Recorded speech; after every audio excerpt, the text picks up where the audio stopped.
Okay, so the time is 7:05, and this meeting is now called to order. We'll proceed with the land acknowledgement. Western University is situated on the traditional territories of the Anishinaabe, Haudenosaunee, Lenape, and Attawandaron peoples, who have longstanding relationships to the land and region of southwestern Ontario and the City of London. The local First Nation communities of this area include the Chippewa of the Thames First Nation, Oneida Nation of the Thames, and the Munsee Delaware Nation. In the region, there are 11 First Nation communities and a growing Indigenous urban population. Western values the significant historical and contemporary contributions of local and regional First Nations and all of the original people of Turtle Island and North America. We'll now have the Western song.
Okay, we'll now do roll call, so please head over to Turning Point and I think you put A for present. I don't usually run Turning Point, so we'll see how it goes today.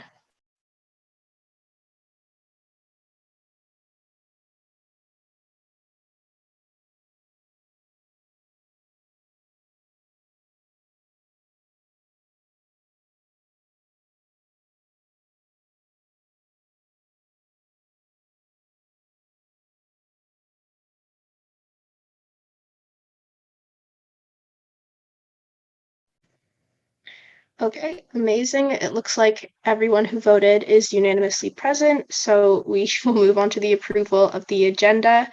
As it stands, we have one presentation, which is the Student Refugee Fund, and then we have the motion to approve exec reports, two GNF motions, which is the motion regarding updating of bus pass policy and the motion regarding changes to election policies, and then also a UA motion, which is the approval of the student accessibility policy paper and approval of the teaching, learning, and assessment policy paper. Okay, can I get a mover? Councillor Mohan, and a seconder, Councillor Kitamisi. Are there any questions? Are there any amendments to be made at this time? Okay, if there are none, please head over to Turning Point to vote.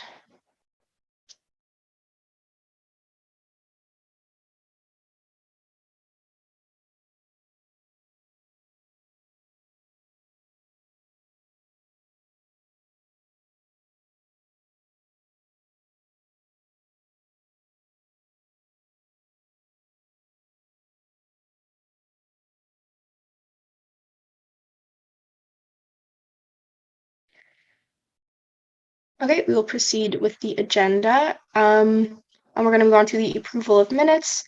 Sorry, can I get a mover for this? Councillor Mashwari and a seconder. Councillor Mohan, any questions or amendments to be made to last meeting's minutes? Okay, if there are none, please head over to Turning Point.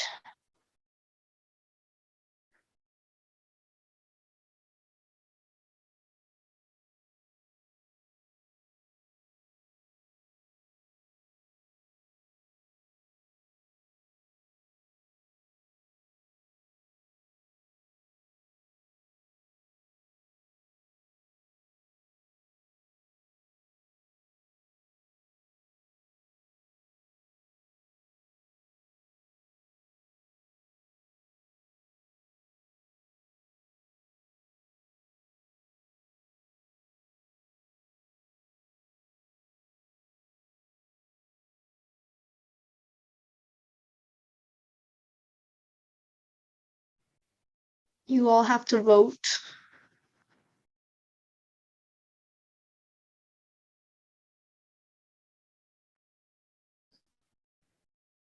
Okay, the minutes are approved. So we'll now move on to I have one quick comment from the chair first, is that our next time we'll be meeting is the annual general meeting. We'll see you there. It'll be also online. And the only other thing is, if you remember from last year, I asked to meet with all of you for a quick introduction one. I'm doing that next year for the incoming council.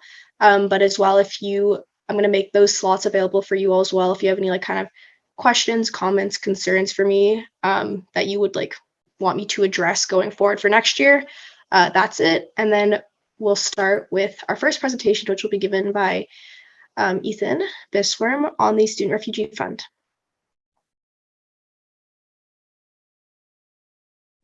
Yes. Hello, everyone.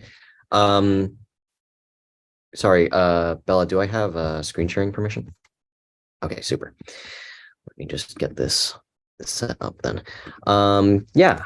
So let me just get the slides up. I'm sure a lot of people have heard me talk about this before, at least in passing, but I'm going to try and go over it in a bit more detail. Can everyone see my screen all right with the slideshow? Super. Okay, so this report is concerning the SRP, or Student Refugee Program. A lot of you may be be aware of the details of the program, or may have just simply heard about it through our listed ancillary fee in regards to the Student Refugee Program on your fee bill. But I'll go into a bit more depth as to what it is, why it exists the way it is, and how it's been working. Oh, shoot. Okay. So the reason this exists in the first place, and the reason I'm also presenting this report, is by the letter of this of the initial referendum that was proposed back in the election cycle of 2011. This was the question as it was on the ballot back then, and it was the creation of this fee in collaboration with the World University Services of Canada Western chapter. World University Services of Canada, for context, is a nonprofit organization. It's a charity that works with transitioning refugee students into Canadian educational institutions. And they have different student group chapters, such as the one at Western. It initially implemented this fee in order to support these refugee students. And so it gets reviewed every 4 years. And this happens to be one of those 4-year timelines where this report is necessary, hence me giving this. So for more context, the goals of the program is essentially to collaborate with the WSC chapter here at Western, and also the WSC home office somewhat, as well as Western itself, to support different sponsored refugee students in attending Western University. It's to ensure that these refugee students get the skills to be self-sufficient once they're left on to their own devices here in Canada, and also guide the integration of them into Canadian culture or Western culture as well. Really just looking to develop those employments and work-related skills, making sure they can manage their own finances, because they often do not have a lot of the same support systems that we as domestic or international students even have around us, with families always being very knowledgeable or willing to help, and just making sure that they can rely on themselves when it comes to their independence. In practice, what this program looks like is that it's WSC's responsibility to select different refugees who are eligible for this program. They vet them, ensure that they have refugee status, that they qualify based on income levels or background or so on and so forth. I'm not familiar with the exact details, but they ensure they're real refugees. Western waives tuition fees, as well as residence fees and the meal plan, to ensure that they have some assistance going in. The USC then, through this student levied fee, pays a sort of administration costs to the WUSC home office, as well as supporting ad hoc needs for these refugee students, things like textbooks, winter coats. A lot of them aren't prepared for the Canadian winters, stationery, random things they need for their schooling. And the WUSC Western chapter works with these refugee students in helping them transition to being independent and not depending on these other supports. So every 2 years, what we have is 2 new refugee students are brought into this system. So every 2 years, 2 new students are selected, sponsorship forms are filled out, and they get flown to Canada and then become enrolled students.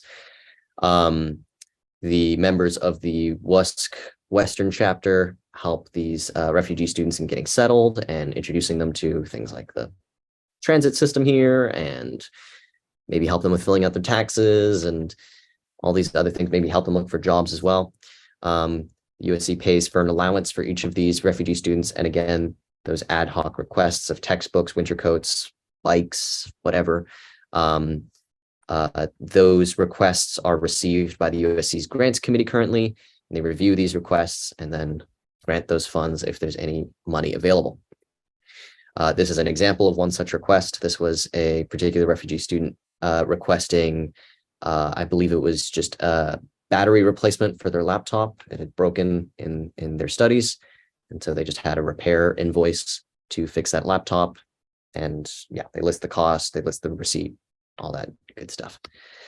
Couple safeguards that are in place as this program has been around for some time and it has run into some issues.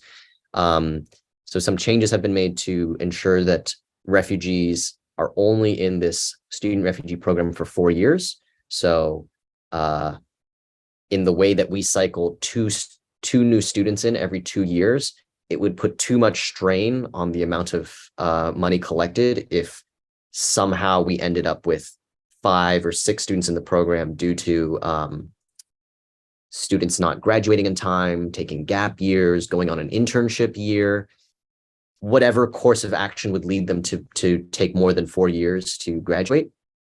And so the change was made that they wouldn't be supported up until graduation, but only up until 4 years had elapsed.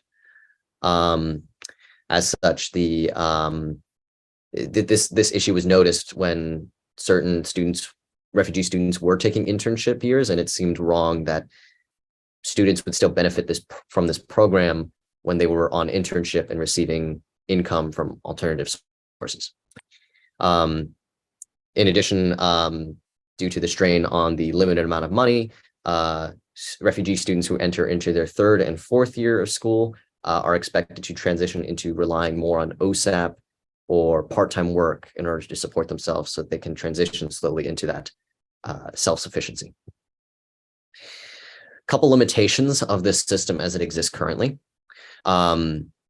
Despite being called the Student Refugee Program, the program only supports a very limited amount of refugee students, just the WUSC-sponsored refugees, so really only 4 refugee students at a time, when there are roughly 50 refugee students at Western in total.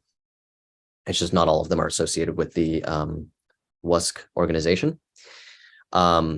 Members of the grants committee, when they receive applications for funding, don't often understand the necessity for different items and don't understand the struggles or difficulties of being a refugee student. They are just students at large like any of us, and it's difficult for them to understand the necessity of how necessary a bike is, and does that qualify as proper need, or is that more of like something you pay for yourself? Is a winter coat necessary? It's like, sure, maybe the first one, but what if they lose the winter coat? Do we pay for a second winter coat? What are the guidelines here exactly? And another issue is that with only sponsoring 4 students, some of these students rely on this fund less than others, and occasionally that leaves leftover money in the program, and that is carried forward for further use with the student refugee program. And any leftover amount just leads to a growing reserve, as there's no means to expend accrued money. Especially with this upcoming year, with the increase in the student refugee fund fee. It's only an increase of 1 cent. This was consistent with the 1.5% increase across the board. Myself and other executive had the concern of this reserve growing even more. So in consultation with several stakeholders on campus, I proposed a couple changes and review to the program. In consultation with the Western International Office, who also collaborate with the WUSC Western Student Chapter in having sessions with refugee students or gathering information as to how to support refugee students, as they are also technically international students. We had learned that Western International has a full roster of all the refugee students on Western's campus. They are also a lot more available to address refugee students' needs. A lot of refugee students are left waiting for their fund applications to be processed due to students being not being able to meet as often as people would often like. But with staff being a lot more available, they're a lot more on hand. And so with them being equipped with the roster of refugee students and an understanding of international student issues, conversationally, at least so far, we've arrived at a not official, but sort of informal agreement that the refugee program could be assisted by the Western International Office, simply because they're better equipped to understand the needs of refugee students and understand the entire campus's array of refugee students, and would be able to accept requests from any refugee student at our campus, which would help in expending through the reserve that the USC has accrued. And it also takes pressure off of the grants committee to address these concerns, with them being uninformed about the issues. And Western International has offered to even collaborate with the WUSC Western chapter so as to still implement that student voice.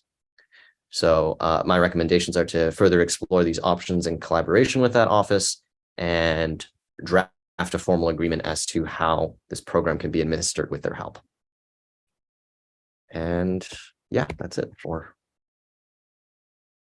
details of this presentation. Any questions? If there's any speaking time left, I'll use that for questions. Bill, do you want me to call them out, or should you? Feel free to call them out. Yeah, Mattson, go ahead. Thank you, Ethan, for the great presentation. So my question, I was wondering if there's any plan in terms of increasing the students we sponsor based on the growing reserve that we have accrued throughout the years. So for example, at Huron, we've been sponsoring one WUSC student, but following next year, we'll be sponsoring 2 students. And this is in alignment with the SDG about improving quality education in the world by 2030. So I was wondering if USC has any plans in terms of increasing the number of WUSC students that we sponsor. Yeah, for sure. Very good question. I was not expecting as informed a question as that.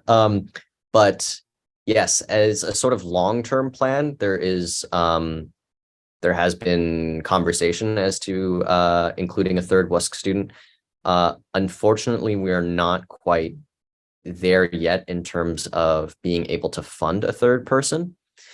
And if we dip into reserves to simply fund a third person, that wouldn't be what's the term I'm looking for here? It would leave us out of pocket at a certain point, because it's the fund itself is replenishing by a certain rate every year.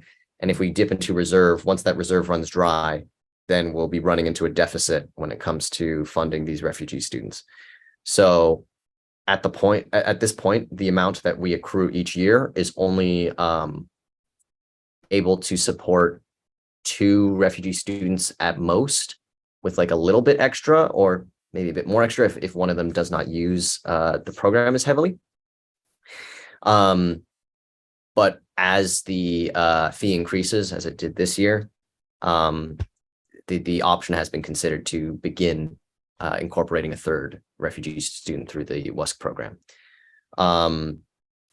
Also, the WUSC handbook, I believe is what they call their sort of like policy manual, dictates the amount of refugee students they expect to be supported by different campuses, and it's based on the enrollment size of the university or of the institution.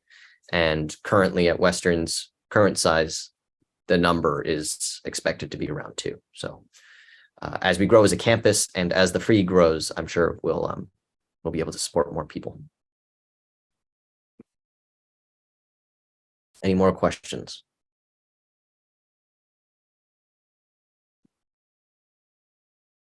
No? Okay. All right. Thanks, everyone. Okay, so since there is no Board of Directors report today, we'll move on to our first for action item, which is the motion to approve exec reports. President Gardner is our mover. Is there a seconder? Councilor Mashwari, and we can start with the presentation, which I do not have. Anyone have this? I don't have the slides. If not, no worries. I can pull it up. Yeah, I'd love if someone. That'd be awesome. Thank you. It's very disorganized, huh? Oh, well.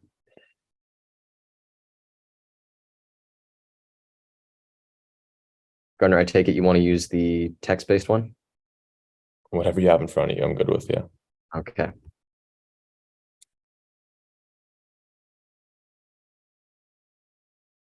Share screen again.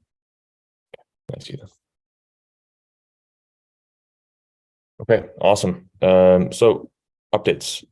Completed the year. That was a little joke. But actually completed was LTC negotiations. It's a 1-year extension with a 0% increase. So pretty happy there. And also the budget is done. Passed through the Board of Governors, Western's Board of Governors, with flying colors. And so that was good.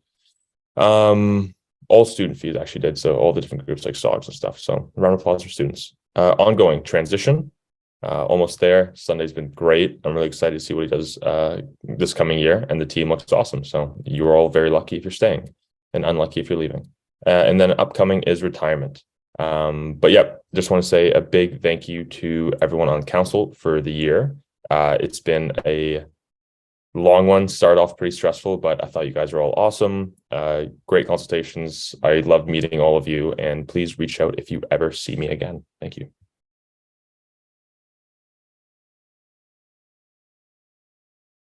Hey everybody.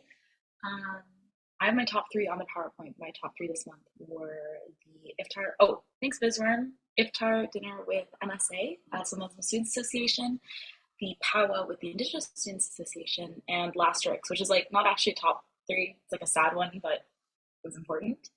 And then completed for this month, so we've got religious accommodations for Muslim students. That was a big project for this year in collaboration with the MSA as well as Opio Aloyas, so the Office of the Office of Equity, Diversity, and Inclusivity, and the Office of, and kind of his whole team. The awards and recognition ceremony. I know some counselors in the room won some awards, which is really exciting. It was a really beautiful evening.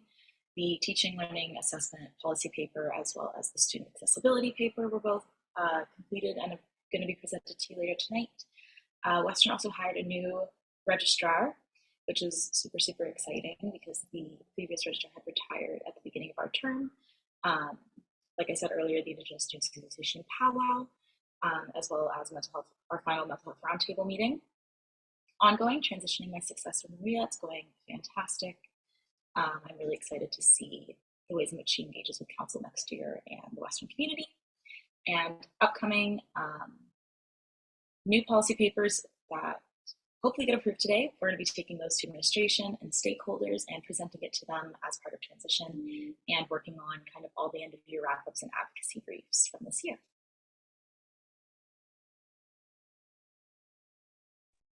Hi everyone. My top 3 this month. We did our local advocacy week, so we were in and out of City Hall. It was great. I went to Halifax with my incoming Emily. It was great. I went to Saskatoon for UCRU, our federal organization, and then Halifax is for CASA, our other federal organization, as you all know. I saw the Northern Lights in Saskatoon, which is pretty cool, but that's my only highlight to report from that province. Meanwhile, I'm so sorry if anyone here is from Saskatchewan. It was better than I expected, but the Northern Lights were by far the highlight.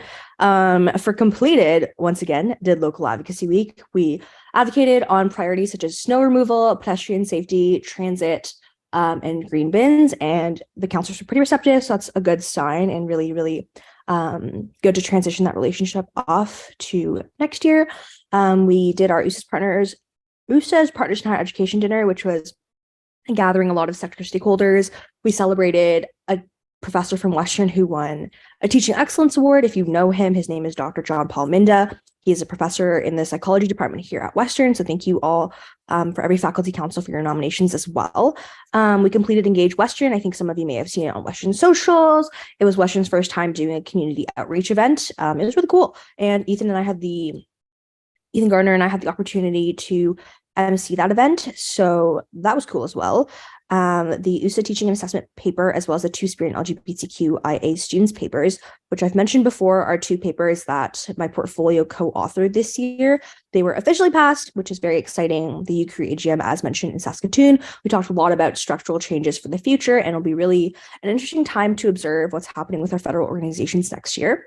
Ongoing and kind of upcoming is transitioning my successor, as you can all guess.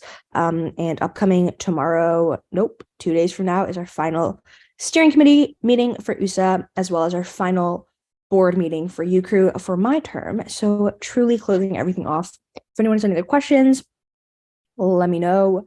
Otherwise, that's it for me. Thank you so much for the year. I'm so sad that we're ending on Zoom, but good luck with exams if you're not done. Oh, God. Okay, Cameron texted that someone is knocking at her door, so I'm going to read out her updates, and then if you guys have questions, ask them to her, not to me. But for completed, Purple Finale was a massive success. Thank you all of you came out, saw a bunch of you there. Late night breakfast, as usual, again, a really, really big hit among students. There's some really fantastic opportunities to meet some new students and get to see some faces that we haven't seen before at late night breakfast. And then Cam also slated her exams. For those of you who don't know, she's a part-time student right now, finishing up some courses, so she killed it. For ongoing, she's doing transition split sometimes between Meredith and Bianca. So she's been really excited to get to introduce 2 new girl bosses to the Girl Boss legacy. And upcoming, she's just, like the rest of us, wrapping up loose ends and making sure that everything's set for once the incoming exec takes over.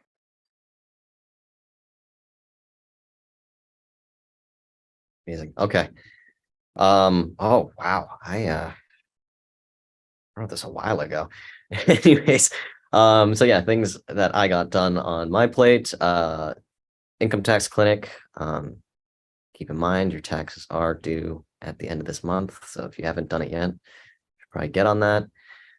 Wrapped up financial literacy week number 2. Nothing too different from the first time it went, really. Slightly lower attendance, but that's to be expected when people are reaching the end of the year.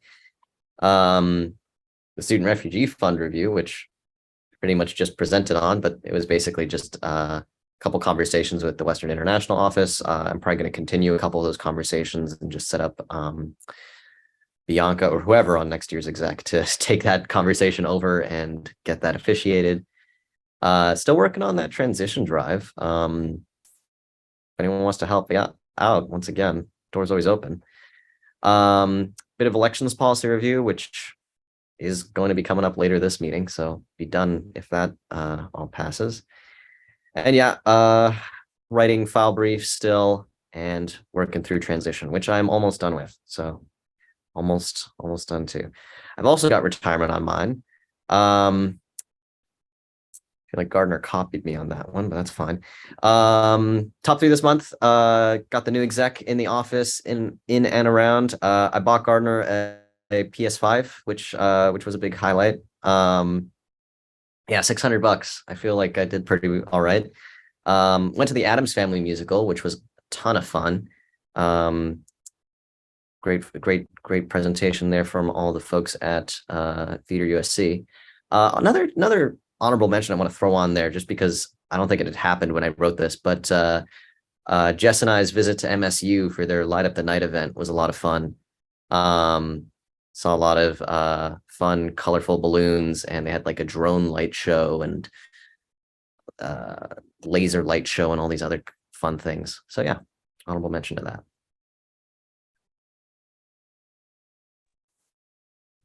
Hi friends, missed you all last go at it.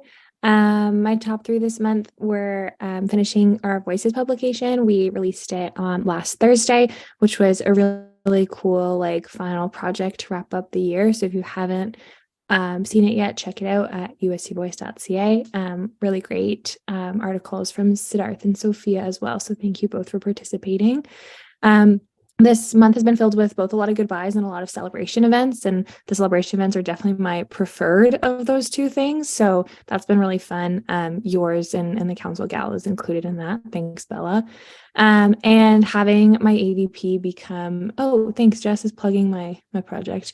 Having my AVP become my incoming is the most seamless transition ever, and it has been such a fun and like rewarding experience doing transition stuff with Tamsin. So looking forward to that for the next few weeks. We completed the USC census, previously called the USC General Student Survey. And today we emailed our award winners for our prize winners. So if you didn't get an email, I'm very sorry. If you did, congratulations. And thank you for completing the census. Recruitment finally, after a 3.5-month stretch, which in USC timeline is like 7 years, we finally wrapped it up, and interviews are done for every position now, which is really exciting. Voices, again, catch it online. The Sunday series is an initiative that Tamsin and I started about a month and a half ago. We have 5 different stories up featuring our incoming president, so you can check those out and learn more about him. We did a surprise little Easter pop-up called Goose on the Loose. I won't tell you who was inside the goose suit that day. May or may not have been someone we know. But, you know, if the goose is not laying an Easter egg, then like, what's the point of living? Purple Finale also out with a bang. Ongoing late night exam schedule. Yep, there's our goose guy. Caught in the act. Late night exam schedule is running until April 28th, so you can see that every single night. Routes start at Natsai and circle around the classic campus routes, north, east, south, and west.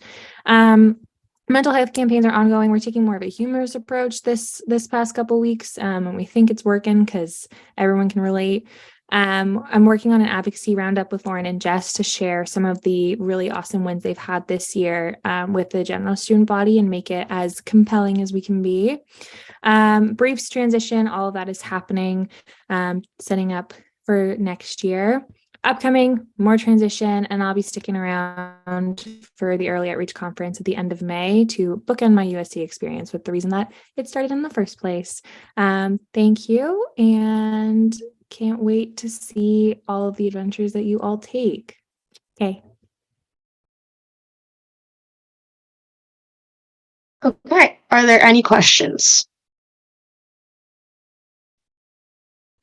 If there are none, are there, oh, Councilor Mashwari, go ahead. Yeah, maybe not now, but like, can the Ethans tell us what retirement looks like later?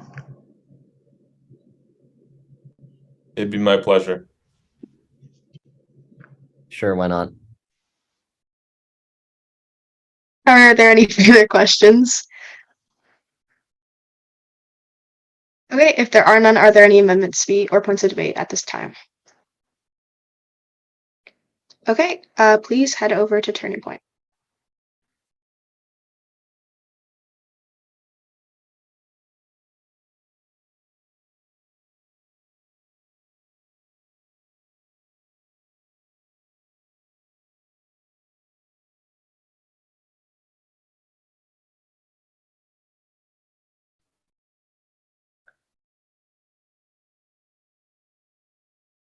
There's always three of you that seem to need some time to think about your vote. Who is it? I'm not at the AGM, I'll say. Okay, All cool. right. This motion passes unanimously. We'll now move on to our next one, which is the motion regarding updating of the bus pass policy. Ethan, or President Gardner, is our mover. Is there a seconder? Councillor Jung.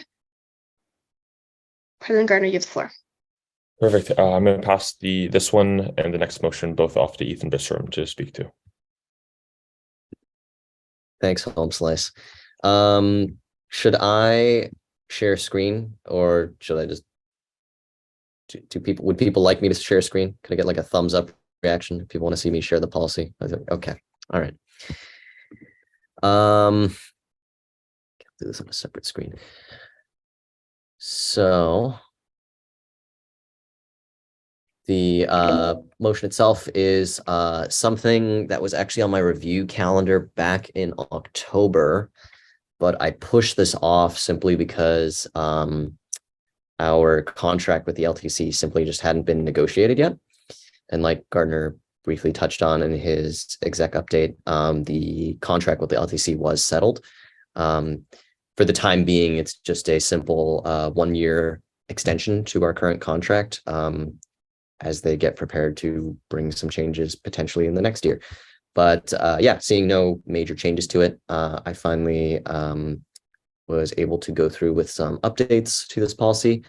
It was quite outdated, making reference to a physical like UWO photo card and like the paper pass, and detailed all this stuff about like presenting your pass in conjunction with like your UWO photo ID, since we don't really need that anymore and it's just like a tap on machine. I updated that to reflect that as much.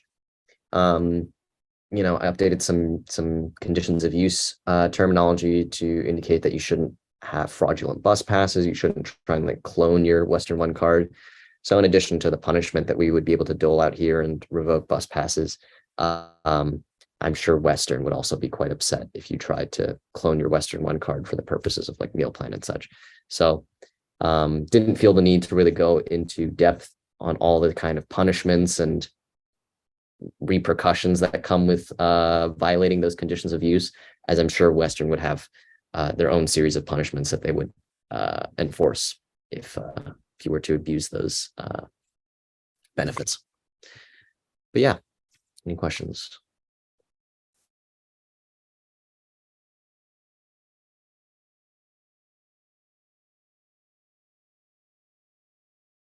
Also remove some gendered language.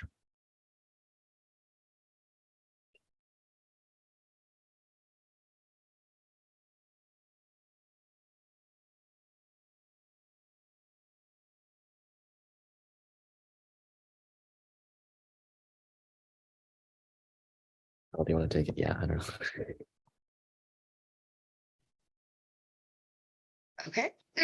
If there are no questions, are there any points of debate or amendments to be made at this time? All right, if there are none, please head over to Turning Point to vote.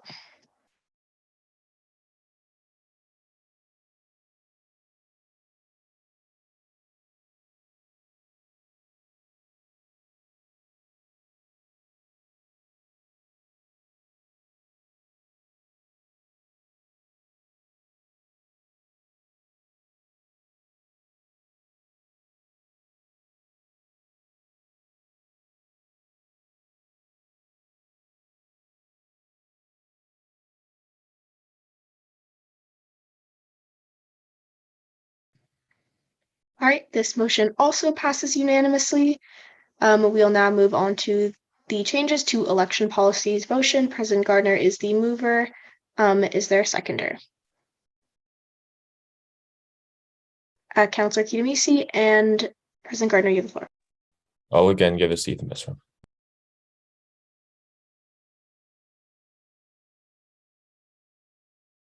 All right, can people see the motion on screen? Did I share the right thing? Okay, cool. Yeah, so this one's a bit more major. The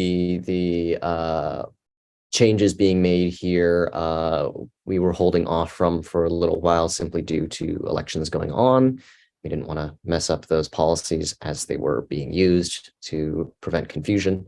But some of these changes were made in consultation with the current members of the EGC.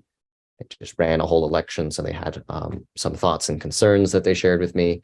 I believe they do have a couple more thoughts and concerns that they wanted addressed, but they were too busy with exams to go over all of them with me. So this is me addressing some of them. Yes, so the biggest change that I'll highlight here is the removal of the student-initiated referendum section in our bylaw 2. What that means is currently in our bylaw 2, students are given the power to initiate a referendum for the entire campus body. And this was initially created to afford students some freedom in how they themselves dictate how they would like their money to be used. So any student or student group could initiate such a referendum by collecting enough signatures that express interest or support in a particular initiative. They would need at least 10% of the student body, of the eligible to vote student body, to indicate this interest in order to get the USC to invest the money to initiate one such referendum. And this could be used to fund a new building or initiate a new fee or service for all students. Unfortunately, this sort of referendum system opened us up to a lot of risks due to external parties to Western's campus taking an interest in wanting to market their product or service to students. And it's proven very easy for a lot of students to just gather signatures. As it turns out, students will just sign anything at this point. You promise them like a free bag of chips or anything, and they'll sign anything you put in front of them. And so different services have attempted to work in a student fee into our fee bill in order to get everyone a Grammarly subscription or something, so that their stakeholders can just make more money off our students. And with these sort of risks and sometimes just ignorant referendum questions that are put forward, the changes that we've enacted in removing the student-initiated referendum while still affording students that freedom to dictate what their money can go towards is we've put more emphasis on a council-initiated referendum. So instead of students purely just getting a ton of signatures out of nowhere and submitting it to the USC, instead they need to get a counselor involved and go through that and bring it to council, same as how any of you could propose a referendum on the council floor. But this way, at least if a student is coming forward with an idea, they have one of the counselors as a person of authority and more knowledgeable on the way these systems work and what is reasonable or feasible for the campus. So these sort of ignorant referendum ideas would be dismissed a lot more easily. And so since counselors are meant to be connections to the campus body as a whole anyways, this provided a more reasonable alternative. That's the big thing. A couple more smaller changes is the removal of sections on plebiscites. Plebiscites are like referendums, but they have no action associated with them. It's like if we wanted to hold a campus-wide vote on, do you like the color red? People can vote and indicate how they feel, but there's no action associated with it. It's really just like an opinion kind of thing. And when we have surveys and data collection, it seems kind of pointless to have. The registered interest party section has been removed and simply moved to a registered interest party procedure, a separate document, because this is really more like nitty gritty that can be explained in a procedure or policy instead. information-based campaigns have had their definitions clarified, some information being removed here, and sorry, it's a lot of scrolling, added to the definition section above. And just some sort of housekeeping as to the logistics of the finances of any particular electoral campaign. Also, this context and enactment section has been removed simply because our new format of policy has all that information at the top here anyways. So, oh, sorry. And one more smaller change is that the EGC policy, violations policy, previously denoted that in internal elections, so such as the elections for the VPUA and VPEA, prohibited members of council to be on campaign teams for the vice president candidates. However, since incoming councilors are technically not current members of current members of council, it was seen as a sort of like loophole to include voting members as a part of your campaign team. So I've just clarified that language to include councilor elects. So those incomings can't be included. Also the clarification of language from student to person, because a lot of USC exec are not students. Sometimes they are, but not always. I think for the most part, that's it. So any questions?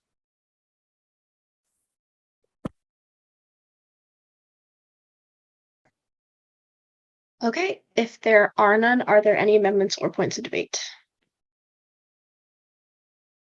Councillor Mohan. Hey, can people hear me? Yeah, awesome. Yeah, okay, so this is a major motion. As Bisworm said, I think this is like how we vote here is very consequential to student democracy here at Western. I actually think it's really controversial to get rid of this ability for students to put together a referendum. And so I've heard the explanation that Bisworm has provided, but I want to be clear that like if we pass this, they're removing the right of students to initiate a referendum. I looked at other student governments and I really couldn't find another which has a policy similar to what's being proposed here today. U of T, Waterloo, McMaster, McGill, UBC, they all allow students to put forward these referenda. Even the Ontario government, any voter can put together a referendum. Obviously, there are processes and safeguards that can be put to ensure that referendum questions are relevant and they're not, so to speak, scams or junk fees being created. Referenda are a really important democratic and accountability tool. I think like the language used in the proposal is like to empower student leaders to spearhead these initiatives surrounding student decision making. Councils already have the ability to do this. We've put together referenda already this year. And what this is actually doing is it's disempowering students to kind of lead that process. And there certainly are reasons why students and not counselors need to be leading a referendum. There could be circumstances where no counselor is willing to champion or take on an issue. It could be controversial, or for a referendum on certain governance issues, council may itself be in a conflict to be leading that process, which is exactly why it's important for referenda to have the ability to be initiated by regular students or regular citizens. I hear the risk about external organizations, but folks who were on council last year would remember that council almost initiated a referendum that was essentially a scam organization trying to put forward junk fees. So I think there are better ways to protect students from issues that have been kind of highlighted by Bisworm. We could have other checks and balances, but I do think we should still allow students to lead that process. I think that is so important. It's part of our values as the USC as being democratic and directly accountable to students. And so for all those reasons, I would strongly recommend counselors vote against this motion. Thank you. Councillor Mashwari. Bella, I actually have a question. Is it okay if I? Like what kind of, like a question for Bisworm? I guess, yeah, like, yeah, I mean, if anyone would know, it would be Ethan. Then, unless if it's a point of information, yes. If it's like a question that you would ask during the question period, no. Okay, that's a no then. Okay. Amal, go ahead. Yeah, I agree with what Chris said. I'm wondering, and I fully understand, Ethan, what you're saying with the risk of letting students put forward whatever referendum they want. I think potentially in the near future, with politics being more controversial, a student could put together a referendum of getting rid of a religious group on campus or whatever it may be. So we do want to avoid that. I hear what you're saying. I think the solution to that, though, would be that there should be a committee that approves referendums before they're actually put on the ballot. And that committee should screen for things like discrimination, for fraud, for illegal activity, right? Like a student could put forward a referendum that you can bring especially guns on campus, but we would never allow that, A, Canadian law, but two, in general. So I think there's a way to have a committee there that would put forward checks and balances, like Chris said. I'm wondering, Ethan, if it'd be okay with you if we were to separate this piece of the motion out. So take out the removal of the student, I forget what the wording is, but if a student initiated referendum, and so we can vote on the rest of the policy, but instead table this to whether that be further consultation or leave it as is for now. I wouldn't be comfortable voting on this at this time. So that would be you making that motion. Can I motion sorry, the motion is to split. To split the motion to remove, I can find the name of, but to remove the changes to bylaw number 2, updates and student initiated referendum removal from this original motion, and to vote on them separately. Sorry, is this like a motion to divide the motion? Yeah. Okay. So sorry, there's like the 2 clauses. You just want to vote on them separately. Is that? To vote on the student initiated referendum separately, yes. And to potentially table that conversation, because I mean, like, I would be comfortable, I know how the rest of council feels, to pass everything else you've talked about, Ethan, but it's just that piece specifically. And my recommendation is what you're trying to do, just divide the motion, and then you can address each as like their own thing. So divide it into 4, like 1 per each of your appendix. Sorry, just as like Robert's Rules procedure, if you divide the motion, you are dividing it into the different be it resolved clauses. And the first one is denoting the removal of the student initiated referendum. So that should hit what you want. And then the second one is simply just the clarifications of procedures and all that, which is all the rest anyways. Okay, so this is a motion to separate the two be resolved clauses. Yes. Okay. Then we'll need a seconder for that. Sorry, point of information, or Yes. just a point. Both be it resolved that statements have bylaw number refer to 2. changes to bylaw 2, and the other amendments aren't even in the motion. So if we're reading this like as written, the amendments to the election governance committee, terms of reference, the violation policy, and the registered interest party procedure aren't even included in what we're voting on.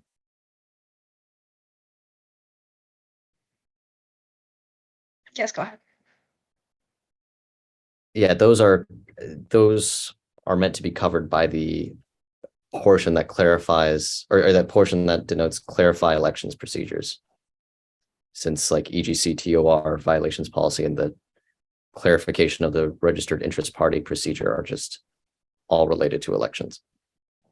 So it's not in bylaw 2. I mean, bylaw I don't know. reference to them. So like, and it's that the other clarifications and changes to bylaw 2 are things like definitions being added and removal of gender-based language and such like that.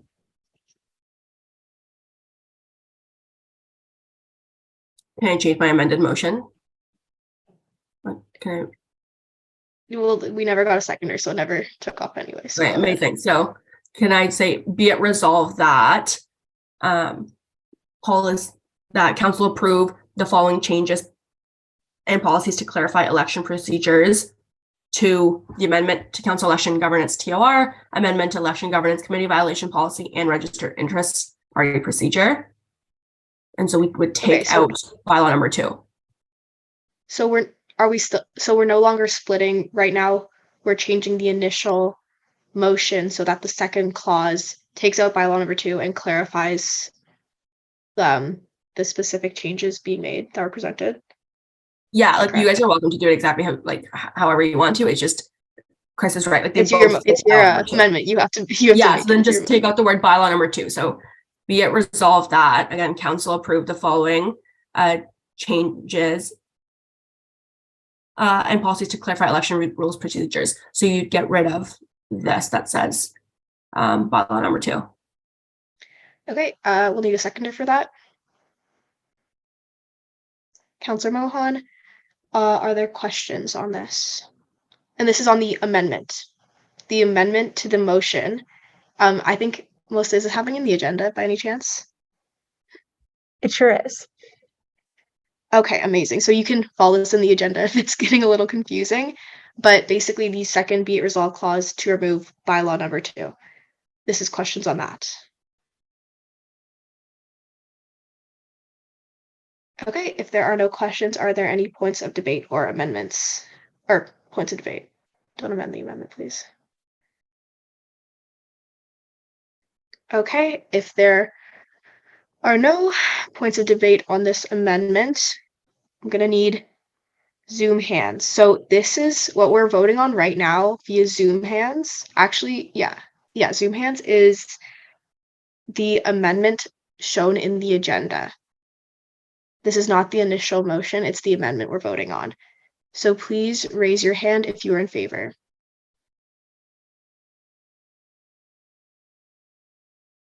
And please keep them there for a while.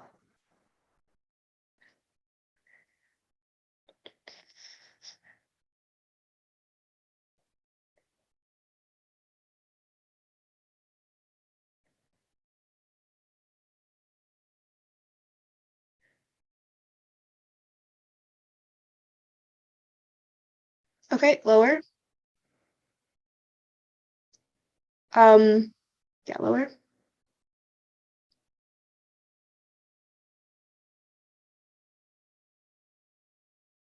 Okay, I'm gonna lower all your hands.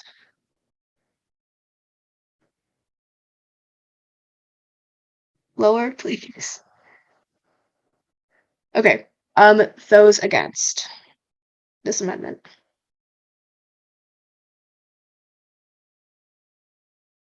Okay, and those abstaining? Okay, so we did not reach quorum on this vote. So Bella, I'm gonna try. We don't need to reach quorum on the vote. We just need to have quorum in the room. We can't force people to vote. Okay, then this amendment passes unanimously, and we will now proceed with the motion as it has been amended. Okay, and now we're back in the debate period of the motion itself. So are there any further amendments you made or points of debate at this time?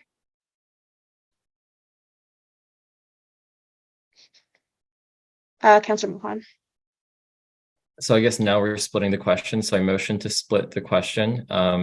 So the first one being the changes to bylaw 2 in the first link, and then splitting it from the second one, which are the additional changes to election policies, which are the remaining 3 links. Okay, we will need a seconder for that. Councillor Maheshwari. And are there any questions? And this is questions on splitting the motion so that the 2 be it resolved clauses will be voted on separately. Okay, if there are no questions, are there any points of debate?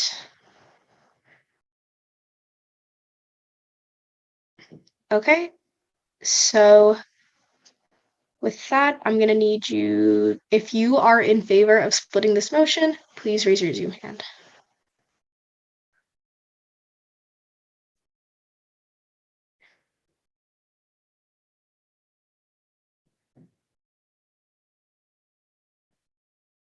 Okay, you can lower.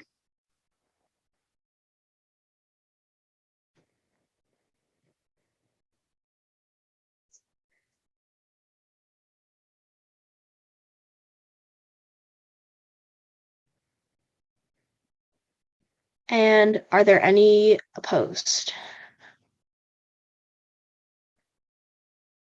And then are there any abstaining? Okay, this amendment also stands, or we will be now voting on this motion separately to the to be it resolved clauses. And with that, we're going to go to the first be it resolved clause. This one, do we do questions separate? Do we have to do the question and I actually don't know that at all. So I no, think you don't. You can still do questions and debate on the full thing, but when it comes to the vote, unless someone has more amendments or wants to table one clause or the other, we can take the question debate as well. Okay. Okay, great. So even though we are voting on these two clauses separately, we're going to be in the debate period for both of the clauses as the motion as a whole. Are there any other points of debate at this time?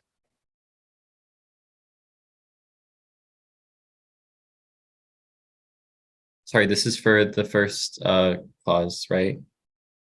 We're actually going to be doing the debate period for both clauses, like the whole motion, but we will vote on them separately. Okay. Can I throw in like a question for Bisram? Would you prefer that we table the first one, or is it better to vote it down and it comes back in a different form? I'm just want it to make sense for you in terms of adjusting it. No, I guess I have to raise my hand too. Sorry. Go ahead, Mr. Thank you.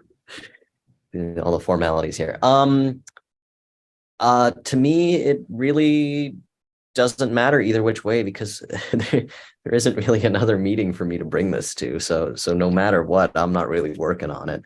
I suppose vote it down and then it come back in some shape or form if future people want to look into that. But I mean, if it's tabled for me to work on again, it's not like there's anywhere for me to bring that work to. So, yeah. Can I interject? So just so that everyone understands what your options are, you still have the option to refer it back to committee. You can table it. So you have I know it's your last meeting, but that doesn't mean that you can't kind of set it as a priority for the incoming council. And that would be something that Bella and I would track and make sure gets put in front of the next council as a, hey, this has been tabled to whatever committee meeting.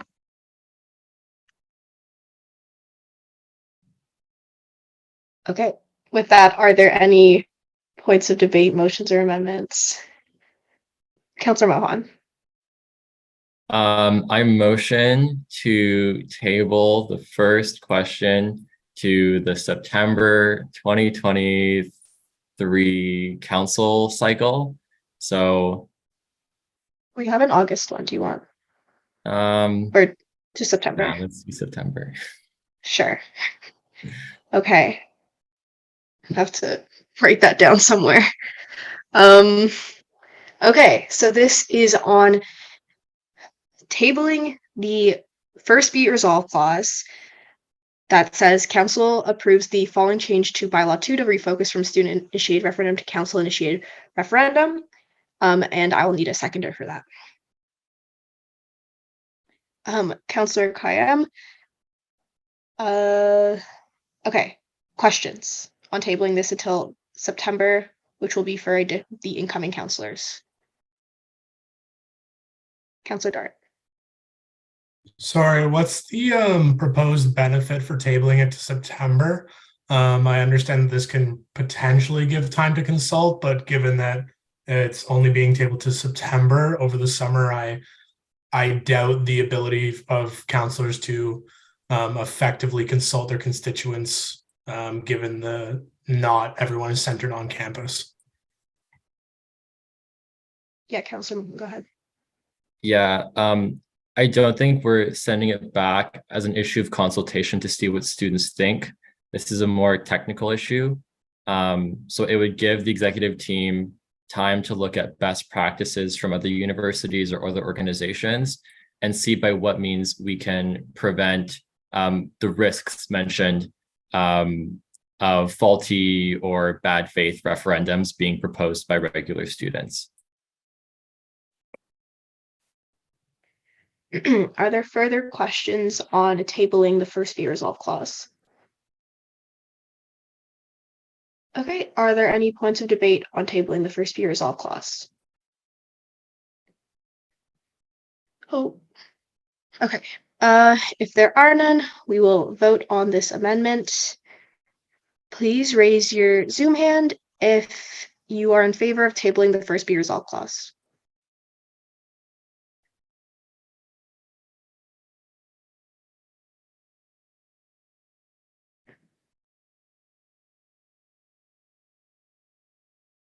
Okay, you can lower.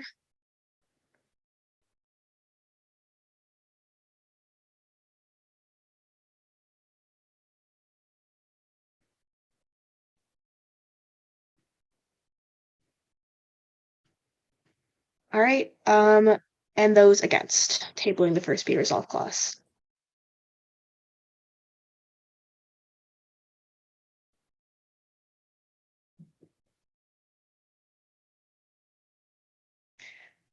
Great, you can lower. And then those abstaining, or yeah, those abstaining.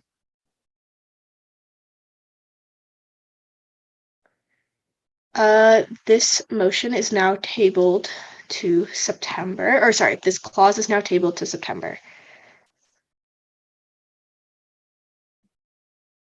With, yeah, the math works out. Okay.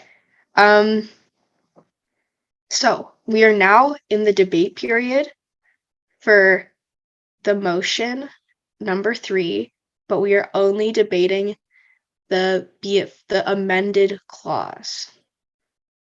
So the second clause that has been amended, that is the only part of this motion that we're debating right now. Are there any points of debate or amendments you made at this time?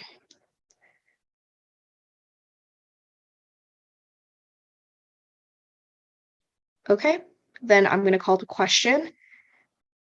Is it confusing if we do this on Turning Point where like the thing you're voting on is functionally just like a different motion, or do we understand that? Like, thoughts? Does any, like, I'm asking y'all. Okay, we're gonna do it on Turning Point because I figured those who are listening will understand. Okay, head over to Turning Point with the knowledge that functionally what you're voting on for motion number 3 is not what you're voting on. You're voting on the whereas and then the amended be it resolved clause, which is on your screen right now, and not the first clause at all. Okay, please vote on Turning Point.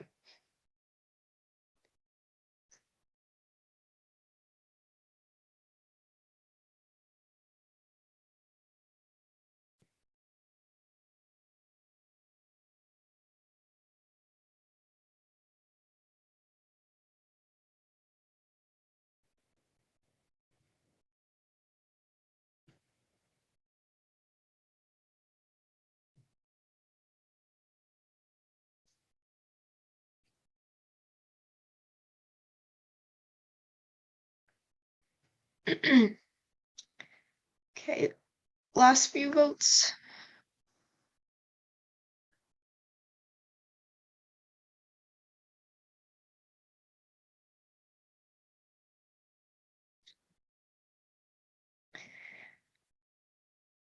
Okay, this motion passes, meaning that the first clause passes, and then the second clause, sorry, the first clause will be tabled until September, and the second clause passes in its amended form.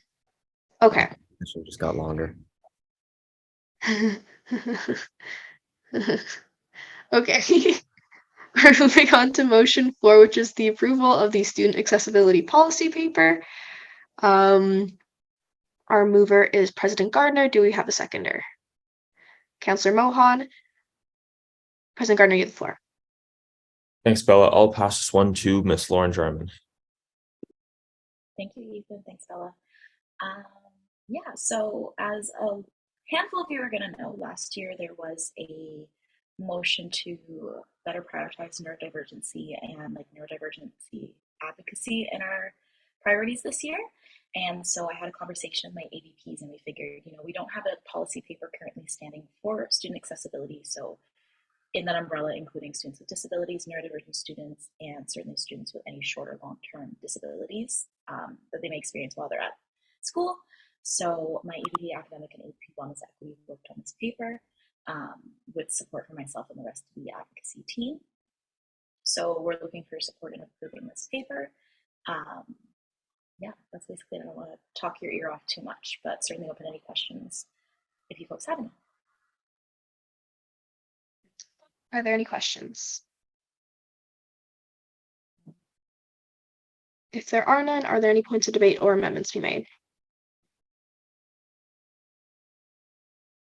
All right, if there are none, please head over to Turning Point.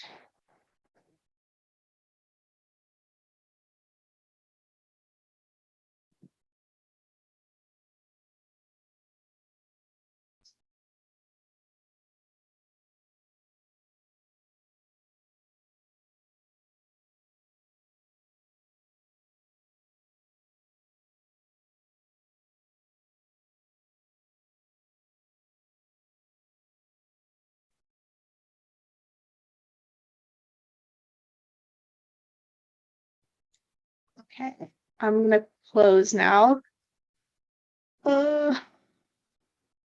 This motion also passes unanimously.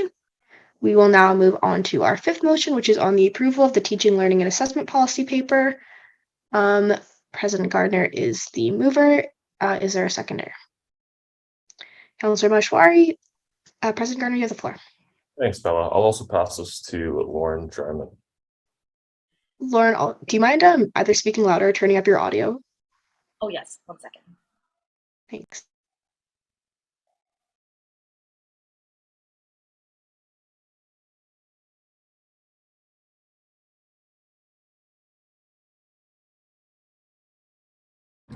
Is that better? Sorry, for some reason my microphone was going to my AirPods. I apologize. They're like across the room. Okay, sorry about this. Yeah, so another paper for you all. This one I had the pleasure of writing. So as many of you know, there's a paper passed last year under the same name.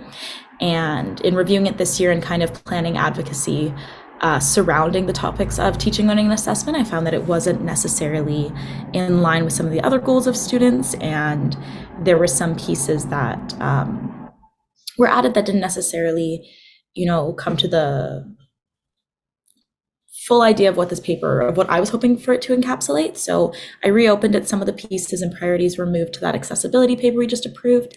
Other recommendations were things that had already been put in place or again, were in separate papers that we have. And so we were kind of replicating a lot of work. So I reopened it to kind of direct some more focus to what the title encapsulates. And again, yeah, don't want to talk your ear off, don't want to take too long, but if you have any questions, please let me know. These papers I really wanted to present together, obviously separate motions, but in the same meeting because they kind of fill in gaps on the other half when and where needed. Amazing questions. All right, if there are no questions, points of debate or amendments. Okay, if there are none, please head over to Turning Point to vote.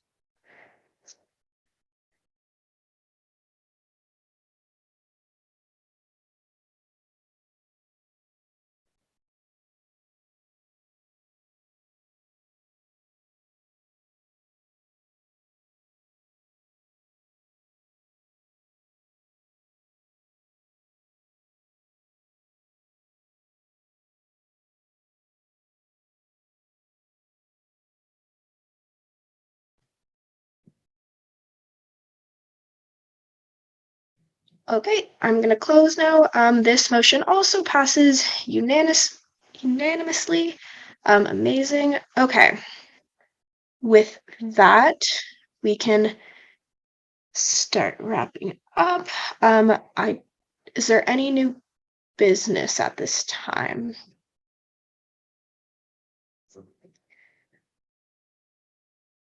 I think that was your last motion before you ratify your replacement, so that's kind of exciting. Yeah, a little sad. Okay, now we are moving into the questions and comments from the Western community portion of this meeting. Anybody from the Western community, feel free to raise your hand if you would like to speak. Next year, I'm sure we'll Okay. get one. Yeah, I'm sure they're just shy. And then, okay, if there is nothing else, I will accept a motion for termination. Counselor Bull, go ahead. Oh, I motion to terminate the meeting. okay, Mattson, you want a second? Okay. Sure. Okay, amazing. Are there any objections to terminating our last meeting? Okay, y'all can leave. Oh, Counselor Mohan, go ahead. I object. I wish council would never end. It's too soon, everybody.